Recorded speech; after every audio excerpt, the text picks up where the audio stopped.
Hello, concerned citizens. Today's guest is Justin Johnson, host of the Don't Know Squat About podcast. Go listen to his show. We'll have a link down in the description for this episode. And if you're a patron, go and listen to our extra bonus episode with Justin. You can listen to that at patreon.com/wehaveconcerns.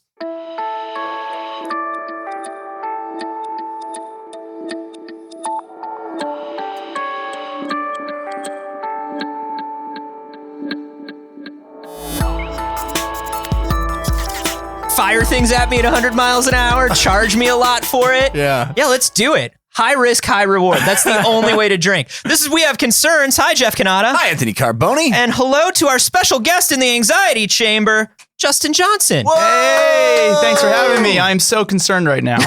Yeah, you should be. Concerned citizens, hello to you as well. If you aren't familiar with Justin, he is a filmmaker.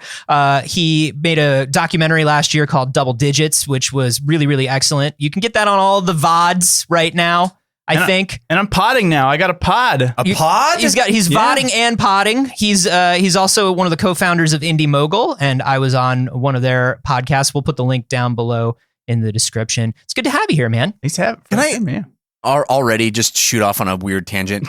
I love fuck it. I love Pod Save America. I love Love It or Leave It. I love all those guys. I'm annoyed that pod is what they've decided is the operative part of podcast. Not cast. Cast is what it is. Pod is the device. And they're like, we got a new pod for you. And I literally me. don't have time to go down this road with you, Dad. I cannot do this with you right now. It's a dark tangent. Yeah, I have a grammar thing. This will become the episode, and so you got to nip it in the bud. Yeah. We have a story that was sent to us by Adam Womack on the Facebook group. If you have not yet been to the Facebook group, I don't know, guys. I can't do it anymore. I can't tell you anymore how great the Facebook group is. I can't. No, it's good though. I can't. I can. I just discovered it. Go ahead. Dad just figured out how to get to it. Amazing. You guys, this Facebook stuff, it's going places. Facebook.com/groups/We Have Concerns. There will also be a link in the description. Come hang out with other concerned citizens. Adam Womack, who I think deserves a nickname. He may already have one, Anthony. Let's be honest. We're not keeping track. Well, his nickname will just be Adam Two Names Womack then. Two names. He's like a cowboy. Because he might have two nicknames, and I'm not sure. And also, Adam Womack is two names. It's a first and a last. So it's Adam, like Jimmy two names. Times. Yeah, Two Names Womack sent in a story about a team of scientists that have made food strictly from electricity. And it Finally, I can just put my tongue on the light socket and be fine again. Finally. Just get some nourishment. We already kind of do that. I mean, you plug in your toaster or whatever. Mm-hmm. That's electricity. No, true. Sure, but I would argue much as casting is the thing and pod is the form. I would say the toaster is the delivery mechanism and the bread itself would be the food in that situation. So I don't know if electricity is the food, but that's okay because this is a misleading headline anyway because electricity is not the food in this case. So I can't suck outlets? You can. Okay. And I recommend it. My son is trying to do that. Yeah. Oh, that's not good. You don't have the little plastic things in there? We got all those. Yeah, we got all those. But that doesn't stop him. He wants to get those off and put his tongue on there. You're at peak dad this episode. Dude, holy shit, my man. wife's been out of town all week. It's just me. You're peak it's dad. Louie over here. Yeah, I know. Guys, these kids, they're killing me. Why do kids want to kill themselves? I don't know.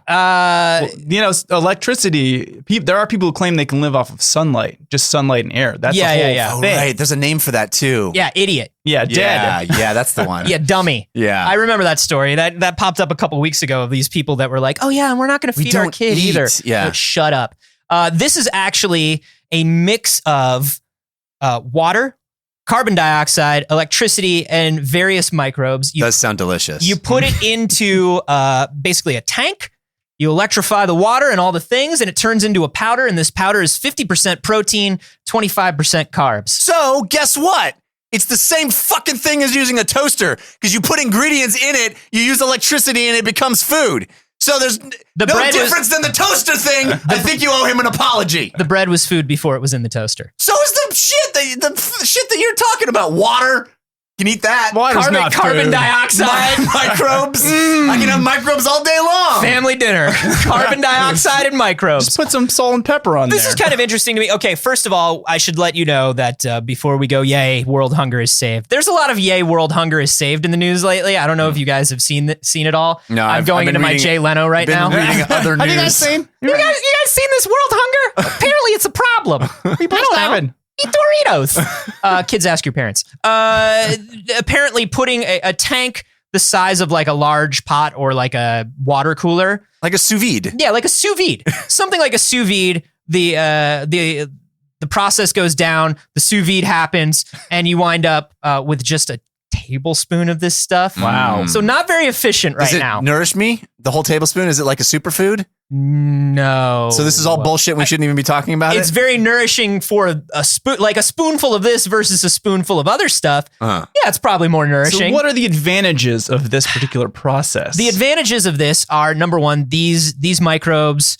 and obviously carbon dioxide are everywhere. Turning carbon dioxide into something that we can eat is a very cool thing to do, right?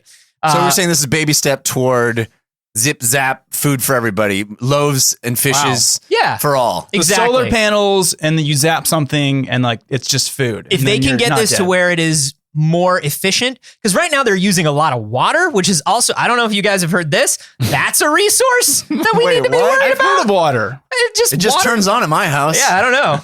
I just turn it on just to hear the beautiful sound of rushing water. I leave it on for 5 or 6 hours a night. It's the only way I can get to sleep. It's the only way I can sleep. But some people are like, why don't you play a recording of water? I can tell. I can tell the difference. If it loops, no. I can hear it. Even if it's like a crossfade between the shh and the absolutely. I can hear it. Because it's kind of like a shh, and I'm like, nope, I'm awake. Yep. Really, the comfort that I get is the wastefulness. That's how I get to myself. Other people would die for this. Yeah.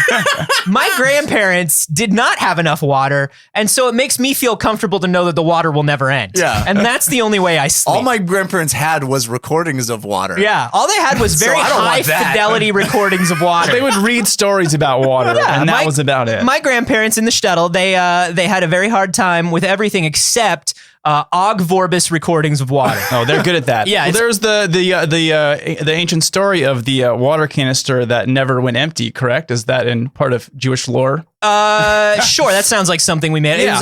I remember it as there's lamp oil for Hanukkah, but that also sounds like shit that we would do. The never-ending water jug. Yeah, that could be us. It's the same thing. Yeah. I think I looted that. And if it's Zelda. not, well, yeah, if you get a +3 never-ending water jug, yeah. Ooh. Yeah, I just remember my grandparents telling me the importance of reference quality speakers. You know, buy studio monitors when you're looking up. My grandparents were like, listen to me on his deathbed. He was like, listen to me. I'm very proud of you. And when you go searching on Amazon, don't search for speakers. Search for reference monitors in the studio section. Save your strength, Grandpa. No, this is very important. Please. No, listen to me. I know, Grandpa. I understand. No, Jeff, I'm dying. It's on your wish list. This is my last request to you. I understand.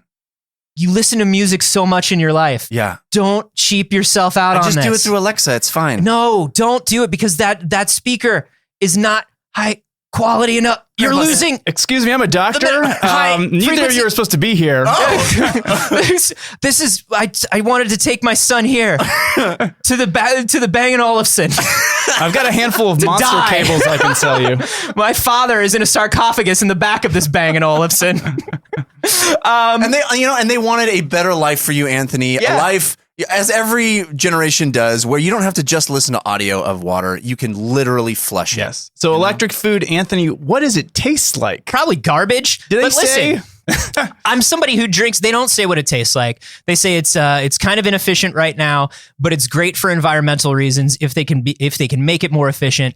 But we've seen so much of, like, you and I, we're Soylent people. Yeah, love it. Jeff, you're kind of a Soylent person, but not as much anymore. Yeah, I actually I dug it for a while. I drank a you dug it while they were paying you to support your podcast. Well, it wasn't so much I mean, yes, but it wasn't so much the paying me that convinced me. It was the free taste Soylent of it that showed up.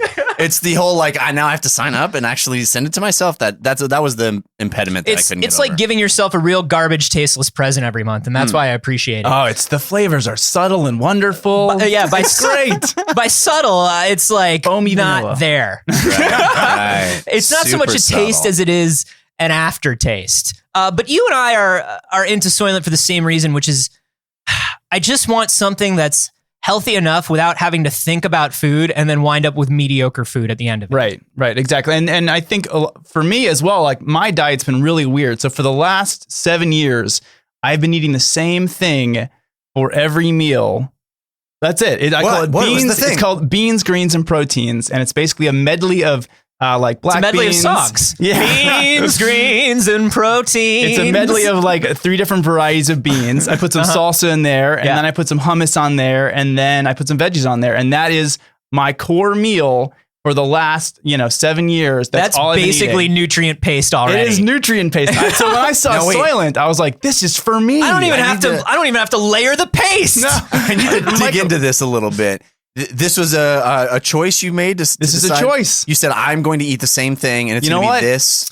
Is this a black turtleneck? Is this a black turtleneck situation? Yes, it is. It's one less thing to think about, and I think at the end of the day, all food is it's just gasoline for your body. Mm-hmm. You can, and people get angry about this. They say, "Do you hate food?" I'm like, "No, I'll go out for a delicious dinner." Preach.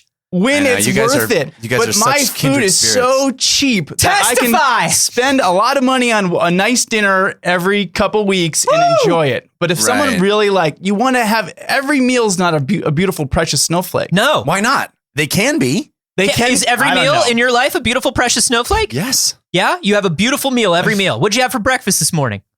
I actually had blueberry pie for breakfast this morning, but that's because my birthday was yesterday, and I by the way, happy 53rd. No, it's not that's accurate. Nah, I'm sorry. That's a sad dad breakfast. Is it 54? Did I fuck up? Is it 54? You're not even close. So I'm saying that I admired the efficiency and the frugalness of that decision. And when I was, right out of college or in college, I also hated myself enough to be lean and mean and not care about the sweetness of life. Mm-hmm. But now the life. I totally understand. The dolce vita. I totally understand, and I always tell people when they kind of come at me the way they come at you, I'm like, dude, I get it. This is not for everyone, and I'm a little weird, and I understand that. My thing is just like it particularly came to me when I was working at Discovery, when I was in an office all day, every day. And there are 3 things near the office for lunch, and they're all fine, but they're all garbage. And I was just like, why do I have to think about this? Why do I have to spend money on this? Why do I have to go pick it up? These are all like the firstest of world problems. This isn't even first world. This is like, we've laughed. Yeah. We're like, ooh, we're beyond, what is beyond first? Like double secret winning world problems. But this is kind of where I'm at, is like, if I'm going to spend a lot of money on food, there's either a time investment in cooking and shopping and all that stuff. There is a nutrition investment in, okay, well, I'm getting something that's quick and good and I like it, but maybe it's nutritionally a blueberry pie for breakfast, which is not a great way to start. I mean, what? Or it's like or there are those meals. There are those wonderful meals where you go out and it's an experience and you have a great time.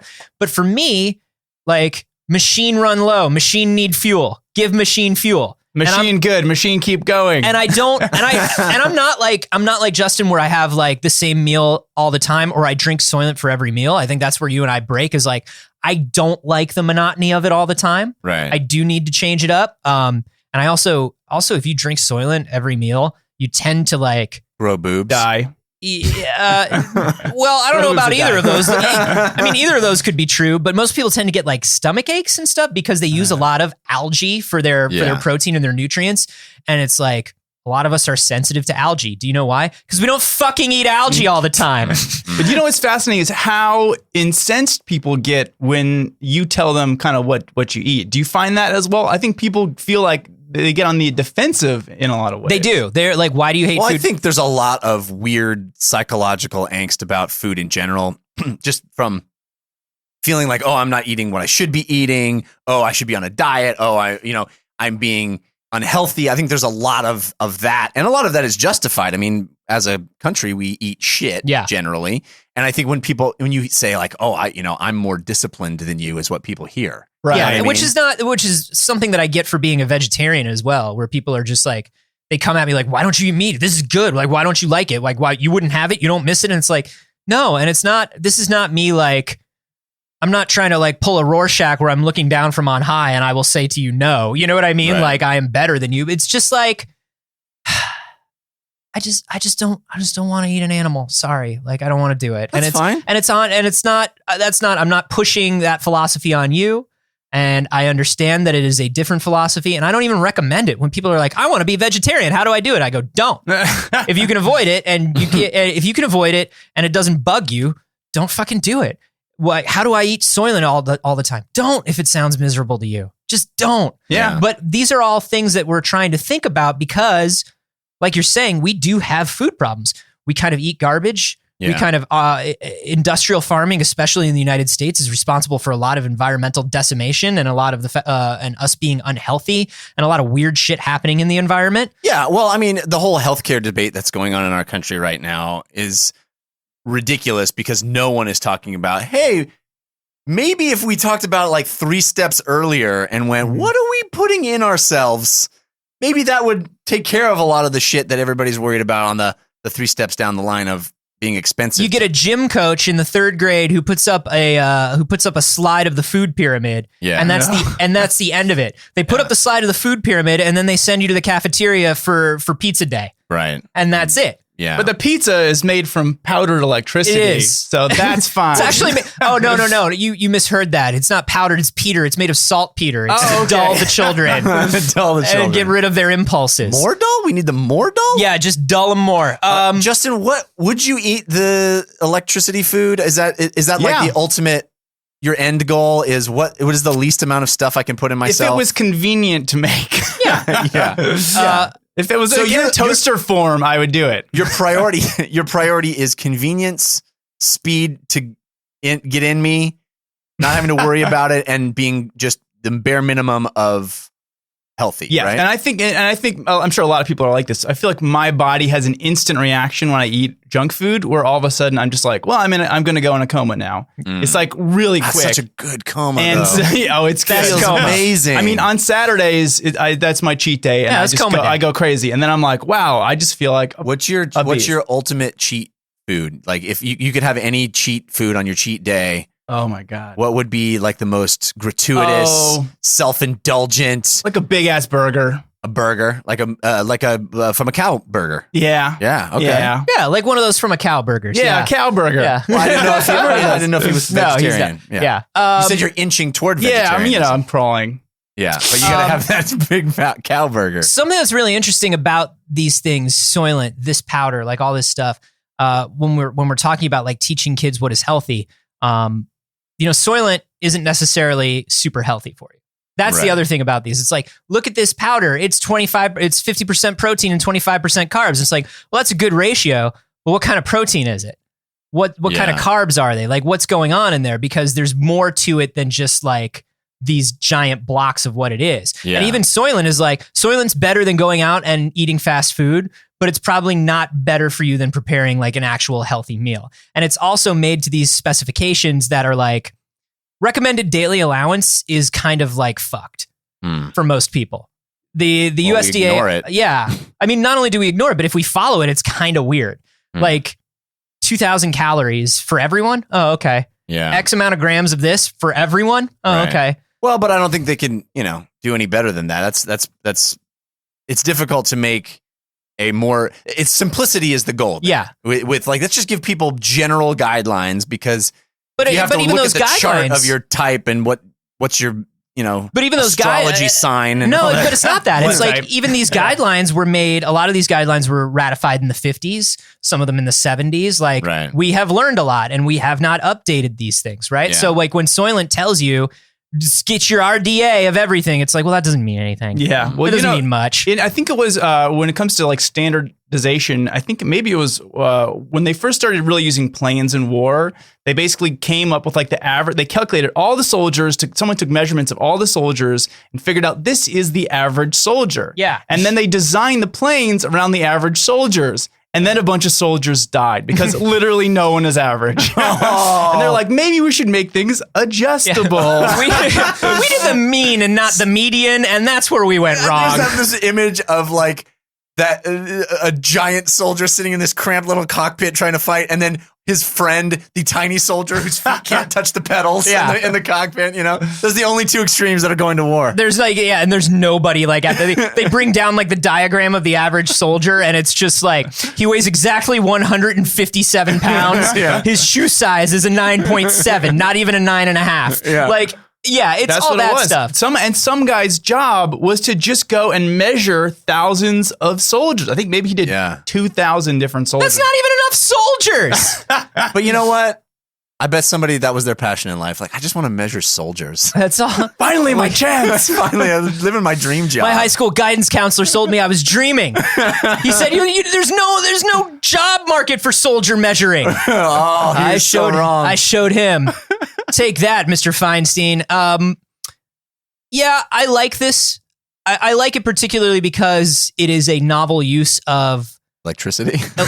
And I think electricity is going to catch on. Really? No, but a novel use of carbon dioxide, a novel use of microbes that are already there, a novel use of like all this stuff, Well, does it say in the article what happens when they zap it? Like what is the process? It's a bioreactor, so when they put the electricity through the water and the microbes and the stuff, it basically kind of like not only does it kind of like boil down the water, but it kind of creates a reaction between everything that bonds it together. Oh. So it turns it into a powder. That's amazing. Yeah, it's cool science. And then you just eat the powder straight up, or you mix it and snort it. They just show a picture of this thing in a spoon, and they're like, "Go ahead." Then you re-add water to it and then drink it. Yeah, it's very wasteful. Out all the water, then you put water back. It's great. They're sending it to like these impoverished, landlocked countries. They're like, "Here you go," and they're all like, "What the fuck, man?" So I know that you couldn't go all powder all day. That's not you. No, I mean I'm a little bit on your train in that I can get on the efficiency and a quick breakfast on the go or a quick lunch when I'm busy, but I just a quick blueberry pie at breakfast, a blueberry pie at lunch, and then a reasonable dinner. Reasonable blueberry pie dinner. But I do love to eat. I love to eat more than I should, and I like to cook now. Thanks to sponsor Blue Apron. Blue Apron. Nope. No. Okay. But I I really need that in my life. I choose it. You would go all powder. If they were like, this powder works, you'd be like, fuck yeah, powder. I'd be fine with that. I'd be fine with that. As long as I feel like it's the right combination where when you're so busy working on stuff, you don't have the time to prepare a meal. And like, there's so many cases where, I mean, Soylent just makes a great snack. I can have a cup of Soylent. I'm like, oh, I'm going to neutralize. That's how I describe it. It's like, you're just not hungry. Your stomach goes away for like 2 or 3 hours, and then you're gonna fucking die because you're starving. There's no in between with Soylent. That's true. I could do 2 meals a day. I do a meal or 2 a day of Soylent or Ample or something right now. So I could do 2 meals a day of this powder. What do you guys think of this? Is it time? Do you want to get rid of food? Should we be all powders and cricket bread throughout the future? Let us know. There's no way they don't call this lightning quick, by the way. Let us know on Twitter. I'm at acarboni. I'm at Jeff Canada. I'm at Justin Superstar. And remember, if you're a patron, we have a special bonus episode with Justin. It's double length. Go to patreon.com/wehaveconcerns to listen to that. And also head to Indie Mogul. Listen to the new podcast. What is the name of the new podcast? Don't know squat about. That is my brand new podcast. Basically, it's my journey to learn everything. I talk to someone who is searching for alien life in other planets. I have upcoming episodes about being a professional wrestler referee. Awesome. What's that like? Someone who is a transgender. Hebner? I don't know. Give me suggestions. So it's basically a discussion with someone that I'm clueless about what they know, and I learn more about it. So go subscribe to that, and also don't just subscribe to that, but also like tell a friend about this podcast too if you haven't yet. That really helps out. Tell a friend. Tell 2 friends. Scream it at the world. Make new friends just to tell them. Yeah. Get out of your shell and promote our shit. Earl Hebner may be dead.